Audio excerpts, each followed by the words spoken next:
ಹರೇ ಕೃಷ್ಣ. ನಮ್ಮಲ್ಲಿ ತುಂಬಾ ಜನಕ್ಕೆ ಪ್ರಶ್ನೆ ಬಂದಿರುತ್ತಲ್ವಾ, ಭಗವಂತ ನನ್ನ ಜೊತೆ ಮಾತ್ರ ಕೆಟ್ಟದಾಗಿ ನಡ್ಕೋತಿದ್ದಾನೆ, ಬೇರೆಯವರು ಕೆಟ್ಟದನ್ನ ಮಾಡಿದ್ರು ಕೂಡ ಅವರ ಜೊತೆ ಒಳ್ಳೇದನ್ನೇ ಮಾಡ್ತಿದ್ದಾನೆ ಅಂತ. ನಿಮಗೊಂದು ವಿಷಯ ಹೇಳ್ಬೇಕು, ಭಗವಂತ ಎಲ್ಲರನ್ನೂ ಸರಿಸಮಾನವಾಗಿಯೇ ನೋಡ್ತಾನೆ. ಆತ ಒಬ್ಬರಿಗೆ ಹಣ್ಣನ್ನು ಕೊಟ್ಟು ಇನ್ನೊಬ್ಬರಿಗೆ ಕಾಯನ್ನ ಕೊಡೋದಿಲ್ಲ. ಇದಕ್ಕೆ ನಾವು ಹಲವಾರು ಉದಾಹರಣೆಯನ್ನು ನೋಡ್ಕೊಳ್ತಾ ಬರ್ಬೋದು. ಹಿರಣ್ಯಕಶಿಪು, ಆತ ಎಂಥ ಒಬ್ಬ ದೈತ್ಯ, ಎಂಥ ಒಬ್ಬ ರಾಕ್ಷಸ ಅನ್ನೋದು ನಮ್ಮೆಲ್ಲರಿಗೂ ಗೊತ್ತು. ಹಿರಣ್ಯಕಶಿಪು ಮತ್ತು ಹಿರಣ್ಯಾಕ್ಷ ಇಬ್ಬರೂ ಕೂಡ ಅಷ್ಟು ದೊಡ್ಡ ರಾಕ್ಷಸರು.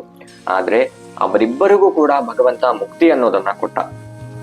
ಅವರು ಕೆಟ್ಟವರಾಗಿದ್ರು, ಎಷ್ಟೇ ದೊಡ್ಡ ಪಾಪ ಕಾರ್ಯಗಳನ್ನ ಮಾಡಿದ್ರು ಕೂಡ ಕೇವಲ ತನ್ನ ಒಂದು ಸ್ಪರ್ಶ ಮಾತ್ರದಿಂದಲೇ ಅವರಿಬ್ಬರಿಗೂ ಮುಕ್ತಿ ಅನ್ನೋದನ್ನ ಕೊಟ್ಟ. ಹಿರಣ್ಯಕಶಿಪು ತನ್ನ ಮಗ ಒಬ್ಬ ಪರಮ ವೈಷ್ಣವನಾಗಿದ್ದ. ಯಾರು? ಪ್ರಹ್ಲಾದ ಮಹಾರಾಜ. ಕೇವಲ 5 ವರ್ಷದ ಬಾಲಕ, ಪರಮ ವೈಷ್ಣವನಾಗಿದ್ದ. ಆ ಒಂದು ಕಾರಣಕ್ಕಾಗಿ ಹಿರಣ್ಯಕಶಿಪು ತನ್ನ ಸ್ವಂತ ಮಗನನ್ನೇ ಕೊಲ್ಲೋದಕ್ಕೆ ವಿವಿಧ ಪ್ರಯತ್ನಗಳನ್ನ ಮಾಡ್ತಾನೆ. ಆದ್ರೂ ಕೂಡ ಕೃಷ್ಣನ ಅಥವಾ ವಿಷ್ಣುವಿನ ಅಥವಾ ನರಸಿಂಹನ ಆ ಒಂದು ಕೃಪಾ ಕಟಾಕ್ಷದಿಂದ ಪ್ರತಿ ಒಂದು ಕಂಟಕದಿಂದಲೂ ಕೂಡ ಪ್ರಹ್ಲಾದ ಬಚಾವಾಗ್ತಾನೆ ಬರ್ತಾನೆ, ಸಂರಕ್ಷಿತನಾಗ್ತಾನೆ ಇರ್ತಾನೆ. ಇಷ್ಟೂ ದೊಡ್ಡ ಪಾಪಗಳನ್ನ, ಎಷ್ಟೋ ಪಾಪಗಳನ್ನ ಮಾಡಿದ್ರು ಕೂಡ ಹಿರಣ್ಯಕಶಿಪುವನ್ನ ತನ್ನ ಒಂದು ಸ್ಪರ್ಶ ಮಾತ್ರದಿಂದಲೇ ಭಗವಂತ ಮುಕ್ತಿಯನ್ನ ಪ್ರಸಾದಿಸ್ತಾನೆ. ಯಾಕೆ ಅಂತ ಹೇಳಿದ್ರೆ, ಹಿರಣ್ಯಕಶಿಪು ಪ್ರತಿ ಕ್ಷಣ ಪ್ರತಿ ದಿನ ಭಗವಂತನನ್ನ ಹೇಗೆ ಕೊಲ್ಲಬೇಕು ಅಂತ ಯೋಚನೆ ಮಾಡ್ತಾ ಮಾಡ್ತಾ ಅವನಿಗೆ ಗೊತ್ತಿಲ್ದಿರ ಭಗವಂತನ ಬಗ್ಗೆ ಯೋಚನೆಯನ್ನ ಮಾಡೋದಿಕ್ಕೆ ಶುರು ಆಗ್ತಾನೆ. ಅಂದ್ರೆ ಪ್ರತಿದಿನ ಪ್ರತಿ ಕ್ಷಣ ಭಗವಂತನ ಸ್ಮರಣೆಯಲ್ಲಿ ಅವನು ಇರ್ತಾನೆ. ಉದ್ದೇಶ ಬೇರೆ ಇರ್ಬೋದು, ಆದ್ರೂ ಕೂಡ ಭಗವಂತನ ಸ್ಮರಣೆಯನ್ನ ಆತ ಮಾಡ್ತಾ ಇರ್ತಾನೆ. ಅದಕ್ಕೆ ಇದು ಅವನ ಪ್ಲಸ್ ಅಂತಾನೆ ಹೇಳ್ಬೋದು. ಇನ್ನೊಂದೇನಪ್ಪ ಅಂತ ಹೇಳಿದ್ರೆ, ನಮ್ಗೆಲ್ಲರೂ ಗೊತ್ತಿರೋ ಹಾಗೆ ಹಿರಣ್ಯಕಶಿಪು ಮತ್ತೆ ಹಿರಣ್ಯಾಕ್ಷ ಹಿಂದಿನ ಜನ್ಮದಲ್ಲಿ ಜಯ ಮತ್ತೆ ವಿಜಯರಾಗಿ ಇದ್ದಿದ್ರು. ಜಯ ಮತ್ತೆ ವಿಜಯರಿಗೆ ಸನತ್ ಕುಮಾರರ ಶಾಪದಿಂದ ಅವರು 3 ಜನ್ಮಗಳವರೆಗೆ ಭಗವಂತನಿಗೆ ವಿರೋಧಿಗಳಾಗಿ ಅಥವಾ ಅವನ ಶತ್ರುಗಳಾಗಿ ಹುಟ್ಟಬೇಕಿತ್ತು. ಅದರಲ್ಲಿ ಒಂದು ಅವತಾರವೇ ಈ ಹಿರಣ್ಯಾಕ್ಷ ಮತ್ತೆ ಹಿರಣ್ಯಕಶಿಪು. ಹಿರಣ್ಯಾಕ್ಷನನ್ನ ವರಾಹ ರೂಪದಲ್ಲಿ ಭಗವಂತ ಬಂದು ಸಂಹಾರ ಮಾಡಿದ. ಹಿರಣ್ಯಕಶಿಪುವನ್ನ ನರಸಿಂಹನಾಗಿ ಬಂದು ಅವನಿಗೆ ಮುಕ್ತಿಯನ್ನು ಕೊಟ್ಟ, ಮತ್ತೆ ಅವನನ್ನ ನಾಶ ಮಾಡ್ದ. ಇವರಿಬ್ಬರೂ ಕೂಡ ಎಷ್ಟೇ ದೊಡ್ಡ ಪಾಪಿಗಳಾಗ್ಲಿ, ಯಾರೇ ಆಗ್ಲಿ ಕೂಡ ಸದಾ ಭಗವಂತನ ಬಗ್ಗೆ ಯೋಚನೆ ಮಾಡ್ತಿದ್ರು. ಕಂಸ ಕೂಡ ಹಾಗೆ ಇದ್ದ. ಯಾರೇ ದೈತ್ಯರಾಗಿರ್ಲಿ, ಯಾರೇ ರಾಕ್ಷಸರಾಗಿರ್ಲಿ, ಅವರೆಲ್ಲರೂ ಕೂಡ ಭಗವಂತನನ್ನ ಹೀಗೆ ಮಾಡ್ಬೇಕು, ಹಾಗೆ ಮಾಡ್ಬೇಕು ಅಂತ ಅವರ ಯೋಚನೆಯಲ್ಲಿ ಇದ್ದ ಕಾರಣ ಅವರಿಗೆ ಪುಣ್ಯಗಳು ಪ್ಲಸ್ ಆಗ್ತಾ ಹೋಯ್ತು. ಅದಕ್ಕೆ ಮುಕ್ತಿಯನ್ನ ರಾಕ್ಷಸರಿಗೂ ಕೂಡ ಆತ ಕೊಟ್ಟ. ಇದಕ್ಕೆ ಮತ್ತೊಂದು ಉದಾಹರಣೆ ಏನಪ್ಪಾ ಅಂತ ಹೇಳಿದ್ರೆ, ಚಿತ್ರಕೇತು ಮಹಾರಾಜ. ಚಿತ್ರಕೇತು ಮಹಾರಾಜ ಒಂದು ಜನ್ಮದಲ್ಲಿ ಆತ ಮಾನವನಾಗೇ ಇದ್ದ. ಆತನಿಗೆ ಭಕ್ತಿ ಅನ್ನೋದು ಇರ್ಲಿಲ್ಲ. ಆತನಿಗೆ ಭಕ್ತಿ ಏನ್ ಮಾಡ್ಬೇಕು, ನಿಜವಾದ ಭಕ್ತಿ ಹೇಗೆ ಪಡ್ಕೋಬೇಕು ಅಂತ ನಾರದ ಮುನಿಗಳು ಮತ್ತೆ ಇನ್ನೊಬ್ಬ ಮುನಿಗಳು ಬಂದು ಆತನಿಗೆ ಬೋಧನೆ ಮಾಡ್ತಾರೆ. ಭಕ್ತಿಯನ್ನ ಹೇಗೆ ಮಾಡ್ಬೇಕು ಅಂತ ಆತ ಕಲ್ತಿದ ಮೇಲೆ ದೀರ್ಘ ತಪಸ್ಸನ್ನ ಆಚರಣೆ ಮಾಡ್ತಾನೆ. ದೀರ್ಘ ತಪಸ್ಸನ್ನ ಆಚರಣೆ ಮಾಡಿದ ನಂತರ ನಾರಾಯಣ ಅಲ್ಲಿಗೆ ಬಂದು ಆತನಿಗೆ ವರವನ್ನ ನೀಡ್ತಾನೆ. ಆ ವರದಿಂದ ಆತ ಸಂತೋಷನಾಗ್ತಾನೆ. ಹೀಗೆ ಆತ ಮೇಘಗಳಲ್ಲಿ ಸಂಚಾರ ಮಾಡ್ತಿರ್ಬೇಕಂತ ಹೇಳಿದ್ರೆ ಶಿವ ಮತ್ತೆ ಪಾರ್ವತಿ ಇಬ್ರು ಇರೋದನ್ನ ಒಟ್ಟಿಗೆ ನೋಡ್ತಾನೆ. ಅಂದ್ರೆ ಶಿವನ ತೊಡೆಯ ಮೇಲೆ ಪಾರ್ವತಿಯನ್ನ ಕೂತಿದ್ದನ್ನ ಅಲ್ಲಿರುವಂತಹ ಮುನಿಗಳೆಲ್ಲರೂ ನೋಡ್ತಿದ್ರು, ಅವರಿಗೆ ಆರಾಧನೆಯನ್ನ ಮಾಡ್ತಿದ್ರು. ಈ ಒಂದು ದೃಶ್ಯವನ್ನ ನೋಡಿ ಚಿತ್ರಕೇತು ಮಹಾರಾಜ ಜೋರಾಗಿ ನಕ್ಕಕ್ಕೆ ಶುರು ಮಾಡ್ತಾನೆ. ಆದ್ರೆ ಈ ಒಂದು ಘಟನೆಯಿಂದ ಕೋಪಗೊಂಡಂತಹ ಪಾರ್ವತಿ ದೇವಿ ಏನ್ ಮಾಡ್ತಾರಪ್ಪ ಅಂತ ಹೇಳಿದ್ರೆ, ನೀನು ಒಬ್ಬ ವೈಷ್ಣವನಾಗಿದ್ರು ಕೂಡ ಹೀಗೆ ವರ್ತಿಸ್ತಿದ್ಯಾ, ಇದು ನಿನಗೆ ಶೋಭೆಯಲ್ಲ ಅಂತ ಹೇಳಿ ನೀನು ಮುಂದಿನ ಜನ್ಮದಲ್ಲಿ ಒಬ್ಬ ರಾಕ್ಷಸನಾಗಿ ಹುಟ್ಟುತ್ತೀಯ ಅಂತ ಒಂದು ಶಾಪವನ್ನ ಕೊಡ್ತಾರೆ. ಚಿತ್ರಕೇತು ಮಹಾರಾಜ ಪರಮ ವೈಷ್ಣವನಾಗಿದ್ದ, ದೊಡ್ಡ ಭಕ್ತನಾಗಿದ್ದ ವಿಷ್ಣುವಿಗೆ. ಹೀಗೆ ಆತ ಏನ್ ಮಾಡ್ತಾನಪ್ಪ ಅಂತ ಹೇಳಿದ್ರೆ, ಪಾರ್ವತಿ ದೇವಿಗೆ ಹಿಂದೆ ಶಾಪವನ್ನ ನೀಡುವಂತಹ ಒಂದು ಶಕ್ತಿಯನ್ನ ಕೂಡ ಚಿತ್ರಕೇತು ಮಹಾರಾಜ ಪಡ್ಕೊಂಡಿದ್ದ. ಆದ್ರೆ ಆತ ಮಾಡಿಲ್ಲ. ಯಾಕಂತ ಹೇಳಿದ್ರೆ, ಒಂದು ಸಹಿಸುವಂತಹ ಶಕ್ತಿ ವೈಷ್ಣವನಿಗೆ ಇರಬೇಕು. ಆ ಶಕ್ತಿ ಆ ಚಿತ್ರಕೇತು ಮಹಾರಾಜ ಪಡ್ಕೊಂಡಿದ್ದ. ಹಾಗಾಗಿ ಆತ ಪಾರ್ವತಿ ದೇವಿಗೆ ಯಾವುದೇ ಶಾಪವನ್ನ ಕೊಡ್ಲಿಲ್ಲ, ಆಕೆಯ ಮೇಲೆ ಯಾವುದೇ ಕೋಪವನ್ನ ಕೂಡ ಮಾಡ್ಕೊಂಡಿಲ್ಲ. ನಗುತ್ತಾ, ತಾಯಿ ನೀನು ಕೊಟ್ಟಂತಹ ಶಾಪವನ್ನ ನಾನು ಸ್ವೀಕರಿಸಿದ್ದೇನೆ ಅಂತ ಹೇಳಿ ಅಲ್ಲಿಂದ ಹೊರಟೋಗ್ತಾರೆ. ಮುಂದಿನ ಜನ್ಮದಲ್ಲಿ ಚಿತ್ರಕೇತು ಮಹಾರಾಜ ವೃತ್ರಾಸುರ ಅನ್ನೋ ಒಂದು ರಾಕ್ಷಸನಾಗಿ ಜನ್ಮವನ್ನ ಪಡ್ಕೊತಾನೆ. ಹೀಗೆ ಆತ ಜನ್ಮವನ್ನ ಪಡೆದ ಮೇಲೆ ಇಂದ್ರನಿಗೆ ಮತ್ತೆ ಆತನಿಗೆ ದೊಡ್ಡ ಯುದ್ಧವೇ ಆಗುತ್ತೆ. ಯುದ್ಧ ನಡೆಯುವಾಗ ಇಂದ್ರ ಏನ್ ಮಾಡ್ತಾನೆ, ಅವನಿಗೆ ಭಯ ಉಂಟಾಗುತ್ತೆ. ಯಾಕಂದ್ರೆ ಇಷ್ಟು ಒಂದು ದೈತ್ಯಾಕಾರದ ಒಂದು ಆ ರಾಕ್ಷಸನನ್ನ ನೋಡಿ ಇಂದ್ರನಿಗೆ ಭಯ ಆಗುತ್ತೆ. ಆದ್ರೆ ಹಿಂದಿನ ಜನ್ಮದಲ್ಲಿ ಆತ ಒಬ್ಬ ವೈಷ್ಣವನಾಗಿದ್ದ ಕಾರಣ ವೃತ್ರಾಸುರನಿಗೆ ಭಕ್ತಿ ಅನ್ನೋದು ಎಲ್ಲೂ ಕಡಿಮೆ ಆಗಿರೋದಿಲ್ಲ. ಇಂದ್ರ ನೀನು ನಿನ್ನ ಕರ್ತವ್ಯವನ್ನ ಮಾಡು, ನಾನು ನನ್ನ ಕರ್ತವ್ಯವನ್ನ ಮಾಡ್ತೇನೆ. ನಾವಿಬ್ರು ಸತ್ತ ಮೇಲೆ ಏನಾಗ್ತೀವಿ ಅನ್ನೋದು ನನಗೂ ಚೆನ್ನಾಗಿ ಗೊತ್ತು, ನಿನ್ಗೂ ಚೆನ್ನಾಗಿ ಗೊತ್ತು. ನಾನು ಹೀಗೆ ಆಗಕ್ಕೆ ಕಾರಣ ಆಗಿರೋದು ಭಗವಂತನ ಲೀಲೆಗೆ. ಅದರಲ್ಲಿ ನೀನು ಏನು ಮಾಡಕ್ಕಾಗಲ್ಲ, ನಾನು ಏನು ಮಾಡಕ್ಕಾಗಲ್ಲ. ಸೊ ನಾನು ಇದನ್ನ ಅಕ್ಸೆಪ್ಟ್ ಮಾಡ್ಕೊಂಡು ನಾನು ನಿನ್ ಜೊತೆ ಹೀಗೆ ಯುದ್ಧ ಮಾಡೋದಕ್ಕೆ ಅಂತ ಬಂದಿದ್ದೀನಿ. ನೀನ್ ನಿನ್ನ ಕರ್ತವ್ಯ ಮಾಡು, ನಾನು ನನ್ನ ಕರ್ತವ್ಯ ಮಾಡ್ತೀನಿ ಅಂತ ಹೇಳಿ ಅವರಿಬ್ಬರಿಗೂ ಘೋರವಾದ ಯುದ್ಧ ಆಗುತ್ತೆ. ಇವರಿಬ್ಬರ ಯುದ್ಧ ಸಮಯದಲ್ಲೇ ಇಂದ್ರನಿಗೆ ಒಂದು ವಜ್ರಾಯುಧ ಅನ್ನೋದು ಸಿಗುತ್ತೆ. ಆ ಒಂದು ವಜ್ರಾಯುಧ ಸಹಾಯದಿಂದ ವೃತ್ರಾಸುರನ ಕತ್ತನ್ನ ಸೀಳ್ತಾನೆ ಇಂದ್ರ.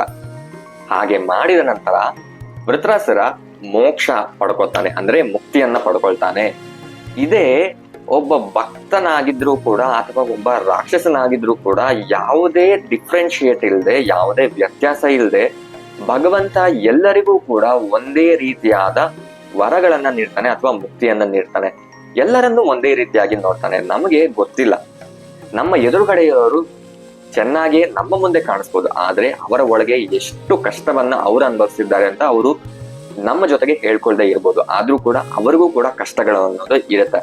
ಇನ್ನು ನಾವು ಭಕ್ತರಾದವರು ನಮ್ಗೆ ಯಾಕೆ ಕಷ್ಟಗಳೇ ಅಂತ ಹೇಳಿದ್ರೆ, ನಮ್ಮನ್ನ ಭಗವಂತ ಪರೀಕ್ಷೆ ಮಾಡ್ತಿದ್ದಾನೆ ಅಥವಾ ನಮ್ಮ ಒಂದು ಪ್ಯೂರಿಫಿಕೇಶನ್ ಅಂತಾನೆ ಅನ್ಕೋಬಹುದು. ಕಷ್ಟಗಳನ್ನ ನಾವು ಕಷ್ಟಗಳೇ ಅಂತ ಅನ್ಕೊಂಡ್ರೆ ಅವು ಕಷ್ಟಗಳಾಗೇ ಇರುತ್ತೆ. ಆದ್ರೆ ಅದು ಯಾವಾಗ ಶುದ್ಧೀಕರಣ ಅಥವಾ ಒಂದು ಪ್ಯೂರಿಫಿಕೇಶನ್ ಅಂತ ಅನ್ಕೊಂತೀವಿ, ಆಗ ಮಾತ್ರ ನಮಗೆ ಅದು ಪಾಸಿಟಿವ್ ಆಗಿ ತಿರುಗತ್ತೆ. ನಾವು ಹಿಂದಿನ ಜನ್ಮಗಳಲ್ಲಿ ಮಾಡಿದಂತಹ ಪಾಪಗಳ ಕಾರ್ಯಗಳಿಂದಾನೆ ನಾವು ಈ ಜನ್ಮದಲ್ಲಿ ಕಷ್ಟಗಳನ್ನ ಅನುಭವಿಸ್ತಿದ್ದೇವೆ, ಹೌದಲ್ವಾ? ಹಾಗೆ ಕೂಡ ನಾವು ಯಾರು ಇವಾಗ ಚೆನ್ನಾಗಿದ್ದೀವಿ ಅಂತ ಹೇಳ್ತಿದ್ದಾರೋ ಅವರು ಹಿಂದಿನ ಜನ್ಮದಲ್ಲಿ ಪುಣ್ಯ ಕಾರ್ಯಗಳಿಂದ ಮಾಡಿರುವುದು, ಅದಕ್ಕೆ ಈ ಜನ್ಮದಲ್ಲಿ ಉತ್ತಮವಾದ ಜನ್ಮವನ್ನ ಪಡ್ಕೊಂಡಿದ್ದಾರೆ. ಆದ್ರೆ ಅವರು ಈ ಉತ್ತಮವಾದ ಜನ್ಮವನ್ನ ದುರ್ಲಭ ಮಾಡಿಕೊಂಡು ಭಗವಂತನ ಬಗ್ಗೆ ಆಲೋಚನೆ ಮಾಡೋದನ್ನ ಬಿಟ್ಟು ಒಂದು ಅಹಮ್ಮಿಂದ ಜೀವನ ಮಾಡೋದಾದ್ರೆ ಖಂಡಿತವಾಗ್ಲೂ ಕೂಡ ಅವರು ಯಾವುದೇ ಕ್ಷಣದಲ್ಲಿ ಕೂಡ ಭಗವಂತನಿಂದ ಪತನವನ್ನ ಹೊಂದಬಹುದು ಅಥವಾ ಮುಂದಿನ ಜನ್ಮದಲ್ಲಿ ಅವರು ಮತ್ತೆ ಕೀಳು ಮಟ್ಟದ ಜನ್ಮವನ್ನ ಪಡೆಯಬಹುದು. ಸೊ ನಾವು ಭಕ್ತರಾದವ್ರು ನಾವೇನ್ ಅನ್ಕೋಬೇಕು ಅಂತ ಹೇಳಿದ್ರೆ, ಭಗವಂತ ಪರವಾಗಿಲ್ಲ, ನನ್ನ ಜೀವನವನ್ನೇ ನಿನ್ಗೆ ಕೊಟ್ಬಿಟ್ಟಿದ್ದೀನಿ, ನೀನ್ ಏನಾದ್ರೂ ಮಾಡ್ಕೊ, ಕಷ್ಟಗಳನ್ನಾದ್ರೂ ಕೊಡು, ಸುಖ ಆದ್ರೂ ಕೊಡು, ಯಾಕಂದ್ರೆ ಅದು ಯಾವ್ದು ಶಾಶ್ವತ ಅನ್ನೋದು ಅಲ್ಲ ಅನ್ನೋದು ನಮಗೆ ತುಂಬಾ ಚೆನ್ನಾಗಿ ಗೊತ್ತು. ಅದಕ್ಕೆ ನೀನು ಹೇಗಾದ್ರೂ ಮಾಡ್ಕೊ ಅಂತ ನಾವು ಅವನಿಗೆ ಶರಣಾದ ಮೇಲೆ ಈ ಒಂದು ಆಲೋಚನೆ ನಮ್ಮ ಮೈಂಡ್ ಅಲ್ಲಿ ಬರಬೇಕು. ನಾವು ಯಾವಾಗ ಕೃಷ್ಣನಿಗೆ ಶಾಶ್ವತವಾಗಿ ಶರಣಾಗಿರ್ತೀವಿ, ಭಗವಂತ ನನ್ನ ಜೀವನ ನಿಂದು, ನೀನು ಏನಾದ್ರೂ ಮಾಡ್ಕೋ, ಆದ್ರೆ ನನ್ನನ್ನ ಸರಿಯಾದ ಮಾರ್ಗದಲ್ಲಿ ಕರ್ಕೊಂಡು ಹೋಗು, ನಿನಗೆ ಹತ್ರವಾಗುವಂತಹ ಮಾರ್ಗದಲ್ಲಿ ನನ್ನನ್ನು ಕರ್ಕೊಂಡು ಹೋಗುವಂತ ಭಗವಂತನಲ್ಲಿ ನಮ್ಮ ಪ್ರಾರ್ಥನೆ ಅನ್ನೋದು ಇರಬೇಕು. ಬೇರೆಯವರು ಹಾಗಿದ್ದಾರೆ, ನಾವು ಹೀಗಿದ್ದೇವೆ ಅಂತ ಕಂಪ್ಯಾರಿಸನ್ ಅನ್ನೋದು ಇರಬಾರ್ದು. ಅವರ ಕರ್ಮ ಅವರದ್ದು, ನಿಮ್ಮ ಕರ್ಮ ನಿಮ್ಮದ್ದು, ನಿಮ್ಮ ಜೀವನ ನಿಮ್ದು, ಅವರ ಜೀವನ ಅವ್ರದ್ದು. ನೀವೇನು ಕರ್ಮಗಳನ್ನ ಮಾಡಿರ್ತೀರಾ ನೀವು ಅನ್ಭವಿಸ್ಬೇಕಾಗತ್ತೆ, ಅವರು ಕರ್ಮ ಏನ್ ಮಾಡಿದ್ದಾರೆ ಅವರು ಅನ್ಭವಿಸ್ಬೇಕಾಗತ್ತೆ. ಹೀಗಂತ ಹೇಳಿ ಅವ್ರ ಕರ್ಮದಿಂದ ನೀವು ಪಾಲ್ ಮಾಡ್ಕೋಬೇಕು ಅನ್ಕೊಳ್ಳೋದು, ನಿಮ್ಮ ಕರ್ಮದಿಂದ ಅವರು ಪಾಲ್ ಮಾಡ್ಕೋಬೇಕು ಅನ್ನೋದು ಆಗೋದಿಲ್ಲ. ನಿಮ್ಮ ಕರ್ಮ ನೀವೇ ಅನುಭವಿಸ್ಬೇಕಾಗತ್ತೆ. ಕುಂತಿ ದೇವಿ ನಮ್ಗೆ ಈ ಒಂದು ವಿಷಯದ ಬಗ್ಗೆ ಉದಾಹರಣೆಯನ್ನ ಕೊಡ್ತಾಳೆ. ಭಗವಂತ ನೀನು ನನಗೆ ಯಾವಾಗ್ಲೂ ಕಷ್ಟಗಳನ್ನೇ ಕೊಡು, ಕಷ್ಟಗಳನ್ನ ಕೊಟ್ಟಾಗ ಮಾತ್ರ ನೀನು ನನ್ನ ಜೊತೆಗಿರ್ತೀಯ, ಸುಖವನ್ನ ಕೊಟ್ಟಾಗ ನಮಗೆ ಭಯ ಉಂಟಾಗತ್ತೆ, ನೀನ್ ಯಾವಾಗ ನಮ್ಮಿಂದ ದೂರ ಆಗೋಕೆ ಅಂತ. ಎಲ್ಲಾ ಕುರುಕ್ಷೇತ್ರ ಯುದ್ಧ ಎಲ್ಲ ಆದ್ಮೇಲೆ ಕುಂತಿ ಭಗವಂತನಲ್ಲಿ ಪ್ರಾರ್ಥನೆ ಹೀಗೆ ಮಾಡ್ತಾಳೆ, ಭಗವಂತ ಇಷ್ಟು ದಿನ ನಮಗ್ ಕಷ್ಟಗಳಿತ್ತು, ಈ ಕಷ್ಟಗಳಿದ್ದಂತಹ ಸಮಯದಲ್ಲೆಲ್ಲಾ ನೀನು ನನ್ನ ಜೊತೆಗಿದ್ದೆ, ಆದ್ರೆ ಈಗ ಕಷ್ಟಗಳೆಲ್ಲ ಮಾಯವಾಗ್ತಿದೆ, ಇಂಥ ಸಮಯದಲ್ಲಿ ನೀವು ನಮ್ಮನ್ನ ಬಿಟ್ಟು ಹೋಗ್ತಿದ್ದೀರಾ ಅಂತ ಒಂದು ಆಕ್ರಂದನವನ್ನ ಆಕೆ ಮಾಡ್ತಾಳೆ. ಇಂಥ ಸಮಯದಲ್ಲ ಕೇಳ್ತಾಳೆ, ನಮಗ್ ಕಷ್ಟವನ್ನೇ ಕೊಡು ಜೀವನ ಪೂರ್ತಿ, ಆಗ ತಾನೇ ನೀನ್ ನನ್ನ ಜೊತೆಗಿರ್ತೀಯ ಅನ್ನೋ ಒಂದು ಪ್ರಾರ್ಥನೆಯನ್ನ ಕೃಷ್ಣನ ಮುಂದೆ ಕುಂತಿ ದೇವಿ ಹೇಳ್ತಾಳೆ. ನಾವು ಭಕ್ತರಾದವರು ಅಂತಹ ಒಂದು ಮನೋಭಾವದಲ್ಲಿ ಇರ್ಬೇಕು.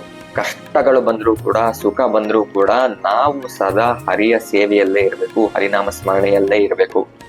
ನಾವು ಭೂಲೋಕದಲ್ಲೇ ಆಗ್ಲಿ, ಸ್ವರ್ಗದಲ್ಲೇ ಆಗ್ಲಿ, ವೈಕುಂಠದಲ್ಲೇ ಆಗ್ಲಿ, ನಮಗೆ ಇದೊಂದೇ ಕಾರ್ಯ ಆಗ್ಬೇಕು. ಯಾವ್ದಪ್ಪ ಅಂತ ಹೇಳಿದ್ರೆ, ಶ್ರೀಹರಿಯ ಪಾದಾರ ವಿಂದಗಳಿಗೆ ನಾವು ಸದಾ ಸೇವಕರಾಗಿ ಇರೋದು.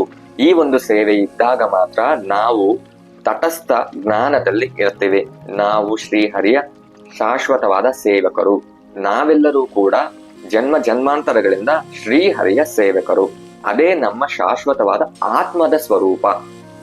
ಹರಿಯ ಸೇವೆಯನ್ನ ಮಾಡೋದ್ರಿಂದ ಮಾತ್ರ ನಮಗೆ ಸಂತೋಷ ಅನ್ನೋದು ಸಿಗುತ್ತೆ. ಈ ಒಂದು ಮನೋಭಾವವನ್ನ ನಾವು ಬೆಳೆಸ್ಕೊಳ್ತಾ ಹೋದ್ರೆ ಬೇರೆಯವ್ರ ಬಗ್ಗೆ ಆಲೋಚನೆ ಮಾಡೋದಾಗ್ಲಿ, ಅವ್ರು ಹಾಗಿದ್ದಾರೆ ಇವ್ರು ಹೀಗಿದ್ದಾರೆ ಅನ್ನೋ ಒಂದು ಯೋಚನೆ ಅನ್ನೋದಾಗ್ಲಿ ನಮಗೆ ಬರೋದಿಲ್ಲ.